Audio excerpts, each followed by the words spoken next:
What's up, guys? This is day 11. Today I decided to do some forearm, wrist stuff, so I started off with some dumbbell wrist curls. Um, yeah, I guess when you say arm wrestling workouts, you sort of think just hand and wrist, forearm stuff every day, heavy. Um, and I actually do think that that's where I want to get to, but because I'm so unconditioned and out of shape, I think, excuse me, I think it's just going to be a process, and then I'll get there eventually. I guess like you should work out other movements as well. Obviously, like you want to have a strong back and pecs, shoulders, everything. Just you want to be strong, but I really do think that if you think about how arm wrestling works, once like the chain of your arm, like once it gets past your shoulders, there's basically like no way that your lats, for example, or your pecs is going to be the limiting factor when you're arm wrestling. It's almost always going to be your elbow, or maybe it could be your shoulder joints, but for me, like for sure, it's going to be the elbow, the hand and wrist, the forearm. So basically, I'm only going to be as strong as those things are going to be, and that's also another reason why I went from almost exclusively just going for very low reps, trying to just trying to always trying to just chase heavier and heavier weights in high school. That's sort of how I worked out, and now I'm just doing a lot more reps, sort of I guess more bodybuilding type, which I think is actually good because if it makes me look good, it's good, and also I think it's good for sort of building up my just overall conditioning and everything. So yeah, yeah, for the wrist curls, the first time I did them, I sort of let my wrist go back, range of motion, sort of learn not to do that. So here I'm trying to um, keep it from. Uh, I'm keeping the range of motion only to neutral to curled, and I was feeling that at some points I was doing the reps a little too fast, sort of letting the momentum of the dumbbell rolling in my hand instead of actually like using my wrist, like forearm curling it. So I think maybe next time I'll try for some slower reps. Um, well, yeah, actually I felt these were pretty good though. Still, like it felt good, and these are the 50s. So again, this is the heaviest dumbbell in this gym. So I think I could rep out like 10, 15 reps pretty pretty easily. So um, yeah, I guess I can like I don't think I'll like run out of weights or anything, but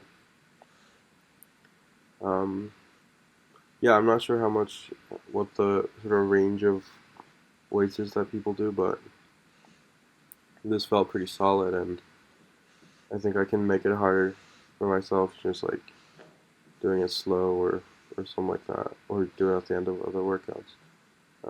I was gonna bring the bottle and do um, like wrist curl with the sort of like bottle, like water bottle handle, um, but I think I just forgot, and I felt pretty pumped up after this, so just decided to skip to some pronation and riser stuff with the strap.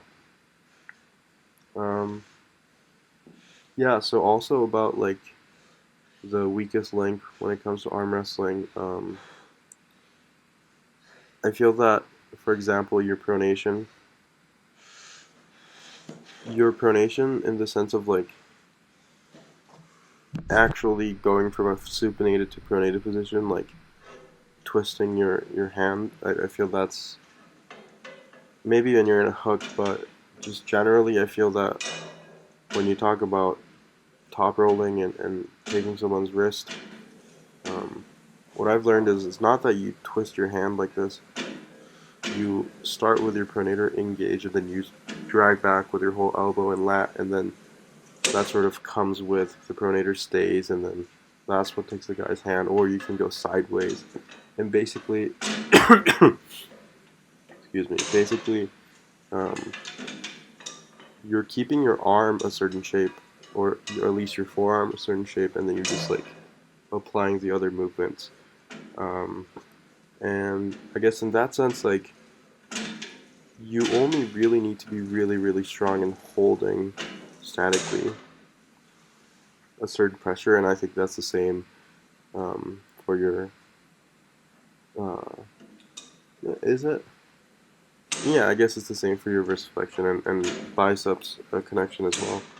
Um, but yeah, but like maybe that's the case when you're arm wrestling, but I guess that doesn't mean that when you're training you should be only doing statics, right? So I was just sort of thinking about that and thinking of like how to train, because obviously I'm still super new, and the clip before I was just trying out different stuff, the straps. I don't think I've used this pulley attachment before. Pulley attachment.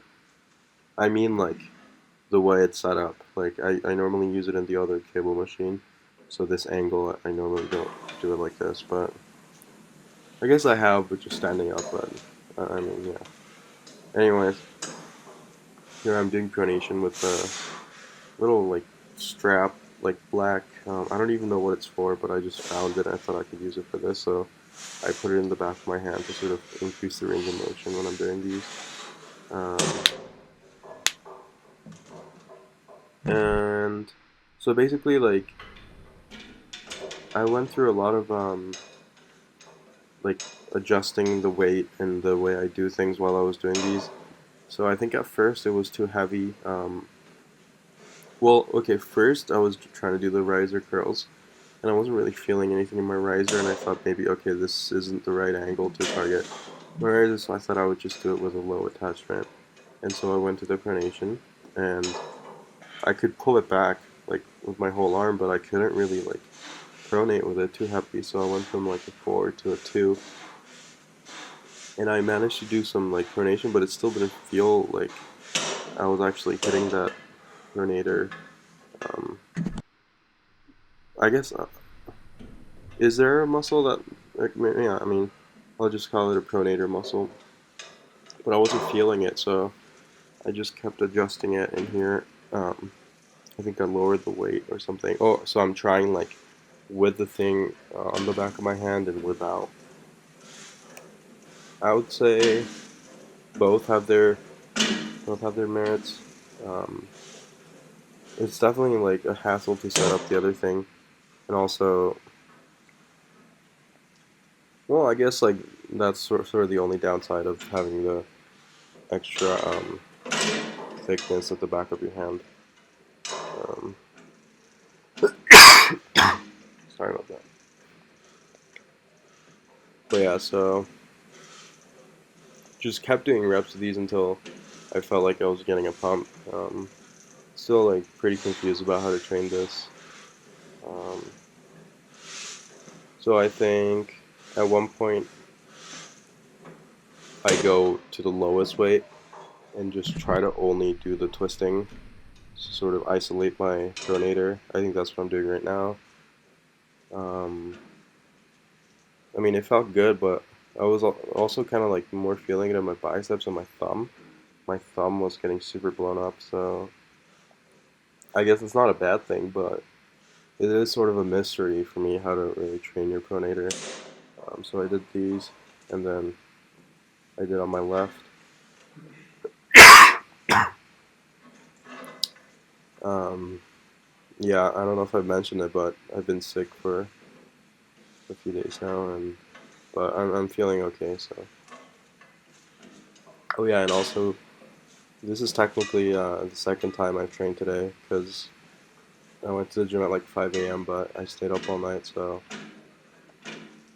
ideally, I'd want to like get sleep, let my body recover, and all this stuff. But I mean, well, one thing is I love working out by myself. Like I hate it when other people are in the gym and like telling me what to do. Um, but also, it just felt like if I got to sleep and like woken up at like 3 p.m. or something, I had a lot of schoolwork to do, and it would be harder to fit the whole thing in, and also the editing and everything. So I just wanted to get it out of the way first thing in the morning, and I think it was a good decision. I am a bit worried about getting like too sore from this, because I think I went pretty hard for my standards, and I wasn't feeling 100%. But I just did like the whole ice pack and then hot water with both arms, and then I'm gonna just keep hitting it with the massage gun, and I think I'll be okay. Um, yeah, so here, this is when I'm going really low weight and just trying to isolate that pronation movement, and then you'll see in a second I do some riser curls. Yeah, and I mean the weights are slowly climbing up. I think I started off with very low weight, like a 1 or 2 on the cable machine, and just like 30, 40 reps. Now I'm doing like 15, about 15 reps, and weights are slowly getting up there. Well, very slowly. And I think, yeah, pretty soon I'll be able to train biceps as well. Because I mean, I've always sort of wanted to, like, that was sort of what originally I wanted to focus on, was just biceps um, and wrist forearm, but it just ended up being like me being sore after a workout and wanting to let it recover all the way, and then I have to wait like 3, 4, 5 days, and since I'm doing these every day, I just end up like the hand, wrist, forearm, bicep stuff ends up being like 20%, 15% of what I actually do. Definitely want to increase that. So today, like I was still kind of sore in my left forearm. Like I think it was still sore from pulling on Wednesday. Well, I was just went and did it anyway, and I felt okay. So I think that's sort of what I'm going to do. And I think at a certain point, like the pain will go away.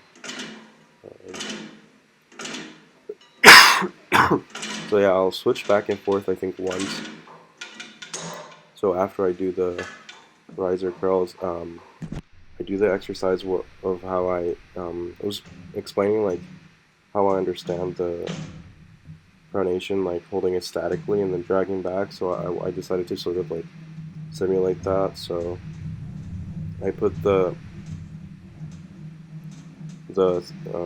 thing on the back of my hand, and then I put like a relatively heavy weight. Um, I lock my pronator and then I just drag back. So I did that for a few reps.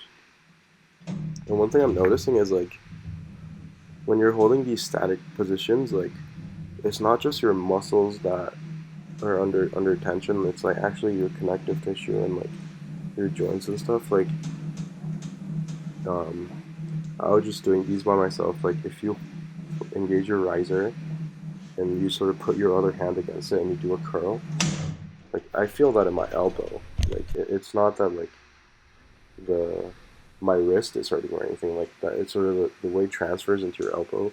And same with the pronator. Like what I'm about to do right now, like afterwards I felt it like pretty, like I got this like elbow pain, which I guess I sort of assumed that I would only get elbow pain from like going sideways and stuff, but even just like the natural movement of like like bending your arm, like if you do it with pressure and with like a specific like riser or pronator fully engaged and you really like put pressure on that, I feel that in my elbow. So I guess that's also another like interesting thing where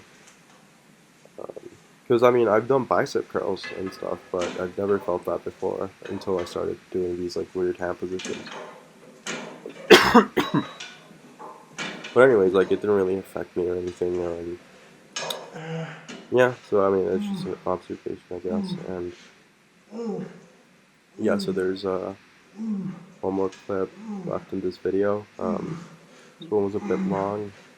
I don't know why. I mean, maybe it's just easier for me to go longer with these because it's a smaller muscle group and sort of less effort. But yeah, I think that's it for. That's all I have to say for this video. Thanks for watching.